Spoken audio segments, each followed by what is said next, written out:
Tonight, the major decision on reopening schools. All school districts in New York, the one-time epicenter, can reopen for in-person learning, the governor says, including New York City, the nation's largest district, while many others around the country will begin the year remotely. News on that mystery illness linked to COVID in children. Cases now in 40 states. What parents need to know about which kids are most at risk. The largest event in America since the pandemic began. Some 250,000 bikers expected to attend, no masks required. The new comments from Dr. Fauci on just how effective a coronavirus vaccine may or may not be. The new twist in the death of an MLB star, the former team employee now facing federal charges. The deadly passenger plane crash, skidding off the runway, nearly 200 people on board. The new U.S. intelligence report accusing Russia of targeting Joe Biden and what it says about who China wants to win. Our NBC News investigation of the wake of the death of George Floyd. What we found, hundreds of complaints against Minneapolis officers not investigated. And college football camps opening, but how safe is it for the players? This is NBC Nightly News with Lester Holt. Good evening, everyone. After climbing a mountain of sickness, death, and grief in this pandemic, the state of New York now finds itself on the other side. And tonight, its governor has given schools permission to reopen. Districts, including the mammoth New York City system, now scrambling to cautiously map out their opening plans. The decision being watched closely tonight around the country as troubling new data emerges about kids and COVID. We're covering it all, starting now with Stephanie Gosk. Tonight, New York schools officially have the green light to reopen classrooms, including the country's largest district, New York City. If anybody can open schools, we can open schools. And that's true for every region in the state, period. New York remains the state hit hardest by the virus, with more than 30,000 deaths. At its peak, there were 1,000 deaths reported a day. On Thursday, there were just 5. And today, the infection rate statewide is less than 1%, well below the 5% threshold set by health officials for in-person classes. I want them back full-time in person, and also as a teacher, my students, I want them 5 days a week in person with me. Shauna Chuda is the mother of 3 boys and a kindergarten teacher in rural New York. We tried to Zoom with the kiddos, but it was really difficult. A lot did not have access to devices. A lot did not have home support. But every district has to submit plans to make sure the return to school is done safely. Not all of them have. A New York City teachers union says safety is still an open question. Our biggest concerns are that we have the social distancing in place. That is important. We know when you go into a supermarket, you have to be 6 feet from the next person. We want that in the schools. Fueling the concern are cases of COVID popping up in schools that have already reopened around the country. In a search of local news reports, NBC News found over 60 cases of students and staff testing positive in Tennessee, Georgia, Indiana, and Mississippi. On Thursday, a Minnesota teacher holding her son confronted the governor, visibly shaken. I was going to have to watch him. Yeah, no, we can't. I'm going to be scared. Governor Tim Walz responding. One thing I can assure you is the state's responsibility, Department of Health and MD, to monitor all of the plans for each district. And Steph, I know a lot of school districts in New York still have some work to do here. Yeah, that's right. Governor Cuomo says more than 100 districts have not submitted their plans to the Department of Health. He wants them to post those plans online and hold meetings with parents to explain them. Lester? All right, Stephanie Gosk in New York, thank you. There are new developments on that rare mystery disease linked to COVID-19 in children. The CDC now reports there are nearly 600 cases across 40 states, and we're learning more tonight about who is most at risk. Let's get more from Tom Costello. It happened so fast. 10-year-old William woke up with a stiff neck and an upset stomach in June. Soon, his arms and legs began to swell. With his temperature soaring to 104, he was rushed to a Pittsburgh ICU struggling to breathe. It looked grim when he was in ICU, and I guess I thought that he wasn't going to make it out. You thought he might die? Yes, sir. William was diagnosed with MIS-C, multisystem inflammatory syndrome. The CDC today reported 10 children have died from MIS-C in the U.S. The most common symptoms: skin rashes, red eyes, fever, headaches, abdominal pain, diarrhea, and vomiting. Through the end of July, 570 cases in 40 states and D.C. The median age, 8. Just over half were boys. Almost 2/3 ended up in the ICU, including at Children's Hospital in Boston. This is occurring somewhere between 3 and 6 weeks after acute COVID exposure or infection. In some cases, children don't even know they had COVID and had no acute symptoms. Nearly 3/4 of the patients are either Latino or African American. I was worried that I might pass. 8-year-old Jordan Hutchins spent a month in a New York ICU undergoing heart surgery. They have to put him on a ventilator because it's not getting better. I just couldn't comprehend that. The CDC reports obesity can be a common underlying condition. Very close call. I can't thank the doctors that helped me enough. Pediatricians say get to an ER or call 911 if a child has severe diarrhea, trouble breathing, seems lethargic or confused. It could be a warning sign of MIS-C. Lester? All right, Tom Costello, thanks. A possibly risky gathering kicking off today in South Dakota. Some 250,000 people expected to attend a biker rally in Sturgis over 10 days, the largest event held in America since the pandemic began. The infection rate is relatively low in South Dakota, where the Republican governor has resisted stay-at-home orders and mask mandates. Also tonight on those hopes for a coronavirus vaccine, Dr. Anthony Fauci speaking out on just how effective those candidates might be. Our medical correspondent, Dr. John Torres, joins us. Dr. Torres, what did Fauci say? Lester, Dr. Fauci said the chances of creating a vaccine that's 98% effective are slim. He went on to say scientists are hoping for a shot that's 75% effective, but even 50 or 60% would be acceptable. Now, that might sound disheartening, but you need to keep in mind that most vaccines don't provide 100% protection. In fact, in a good year, the flu vaccine is about 60 to 70% effective. But any vaccine protection will not only help prevent infections, it's also ensure that those who do get sick aren't as severely ill, so we can reduce the number of hospitalizations and even deaths. Lester? All right, John, thanks. Now to that new twist in the overdose death of MLB star Tyler Skaggs. A former Los Angeles Angels employee is now facing federal charges after Skaggs was found dead in his hotel room last year. We get more from Miguel Almaguer. More than a year after the sudden passing of star pitcher Tyler Skaggs, today former Angels employee Eric Kay was charged by federal authorities with illegal possession with intent to distribute a controlled substance. Kay admitted giving Skaggs oxycodone days before his body was found inside a Texas hotel room. The fatal dose was laced with fentanyl, say prosecutors. This counterfeit poison, just like the blue pill found in Mr. Skaggs' hotel room, have been responsible for over 28,000 overdose deaths since 2017. Skaggs, whose death shocked baseball, had a mix of fentanyl, oxycodone, and alcohol in his system when his body was discovered. Prosecutors say Kay and Skaggs texted one another about the drugs hours before he died. How many? Asked Kay. Just a few, like 5, replied Skaggs. At 27, the pitcher was one of the game's most promising players. One of the many devastating things about fentanyl is many of those who overdose on it will never even know they took it. In a statement, Skaggs' heartbroken family says, "We are relieved that no one else who was supplied drugs by this Angels executive met the same fate as Tyler." At Skaggs' public memorial, Eric Kay was there, grieving with his team. Now he faces years behind bars. Miguel Almaguer, NBC News, Los Angeles.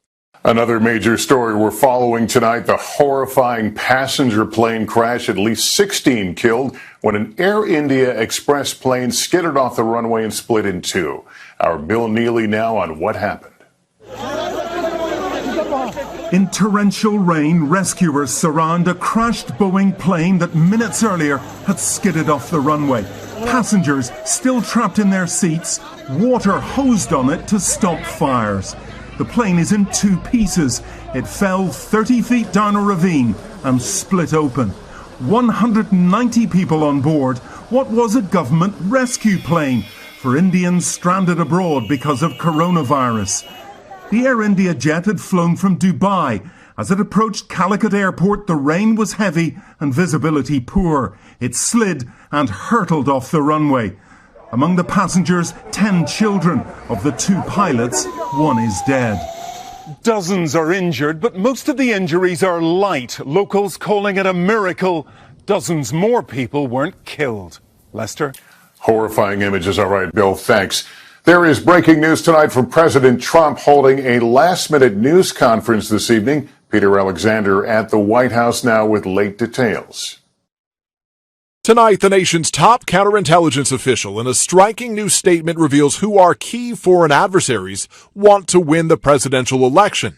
Trump appointee William Evanina writes, Russia is using a range of measures to primarily denigrate former Vice President Joe Biden. And despite President Trump's insistence nobody's been tougher on Russia, Evanina says some Kremlin-linked actors are also seeking to boost President Trump's candidacy on social media and Russian television. Biden's repeatedly blasted the president's handling of Russia. His entire presidency has been a gift to Putin. But a different story on China, who U.S. intelligence officials say prefers that President Trump, whom Beijing sees as unpredictable, does not win re-election. Nobody been tougher than China than me. I can tell you right now, they would love to see Joe Biden instead of Trump. And Evanina says Iran also seeks to undermine the president.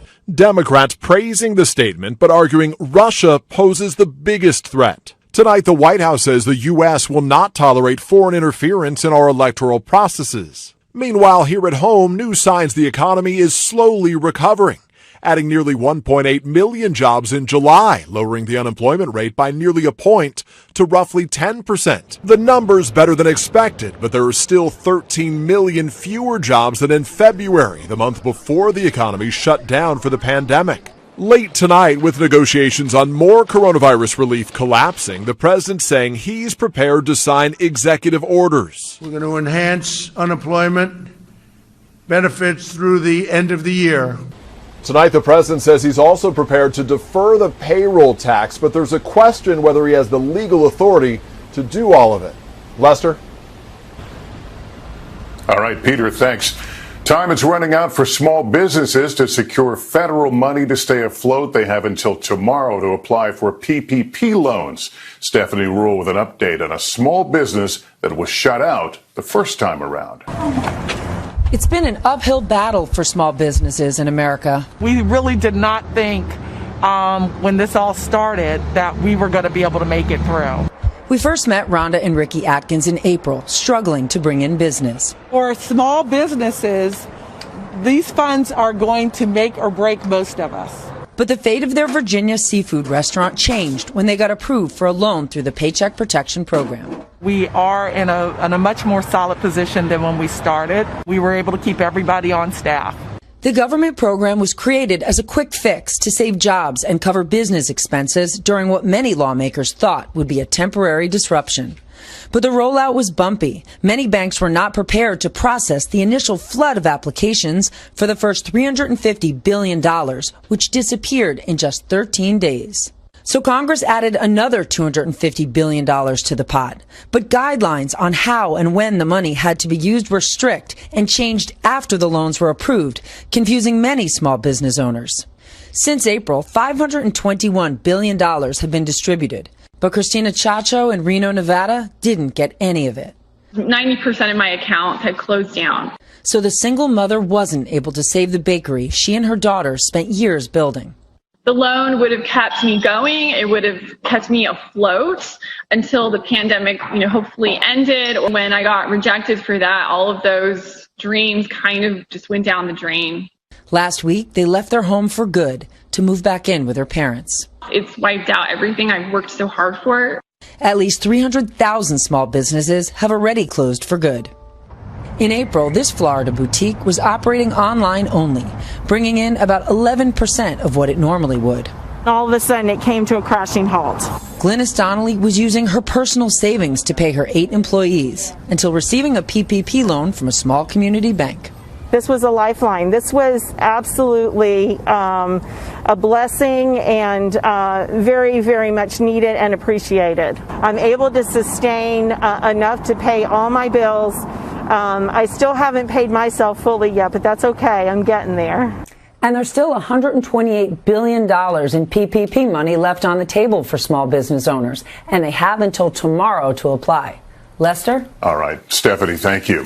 We're back in just 60 seconds with an NBC News investigation. Policing the police. Why so many complaints about Minneapolis police were not investigated. Plus, college football facing an uncertain future. New questions about whether they can keep players safe.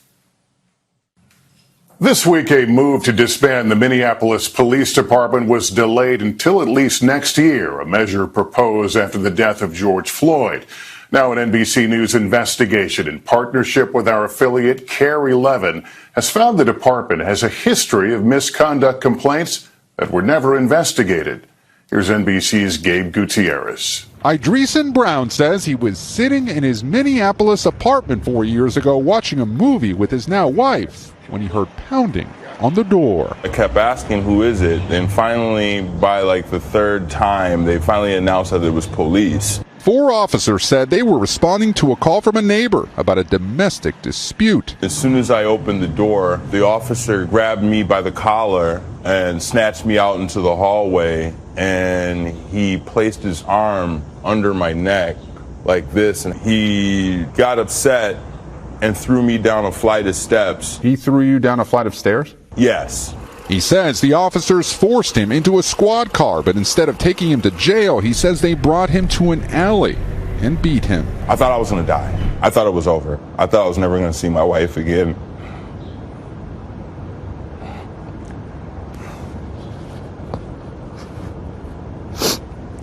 It was the scariest moment of my life. He says the officers eventually dropped him off on the side of the road. He walked back home and called his local police precinct, then Internal Affairs, to file a complaint. Brown says he got a letter in the mail saying the complaint would be investigated, but it never was, according to police documents reviewed by NBC News. Eventually, he says he decided the process was stacked against him, so he didn't follow up. It felt like there was nothing I can do. I felt like nobody cared. Brown's complaint is on file with the Minneapolis Office of Police Conduct Review, which handles civilian complaints. But it was labeled an inquiry, which means the complaint wasn't signed or the investigator needed more information. NBC News found that 791 complaints were labeled inquiries since 2016, making up more than a quarter of citizens contacting the office during that period. Are people abandoning the process? Do they just not feel safe? But that is a statistically significant amount, and you would want to know why. NBC News spoke to 50 people who filed what they thought were complaints against Minneapolis officers that ended up being inquiries. Nearly half of them said they got no response at all. More than half filed by phone, and the majority say they were not told their complaint needed to be in writing. The Office of Police Conduct Review declined an on-camera interview, saying it could not comment on Brown's inquiry due to privacy laws, but typically it said inquiries are followed up with 2 phone calls and a letter or email. The Minneapolis Police Department wouldn't comment specifically on the case either. Of the nearly 18,000 police departments in the U.S., only about 165, including Minneapolis, have civilian oversight. But even with that oversight, Brown says he did not feel heard. If the director of that agency was sitting with you right now, what would you say? I would just ask him, how does a case like mine get buried or lost? According to the police report, that 911 call came from a neighbor who said they heard a man and a woman arguing. NBC News tracked that neighbor down.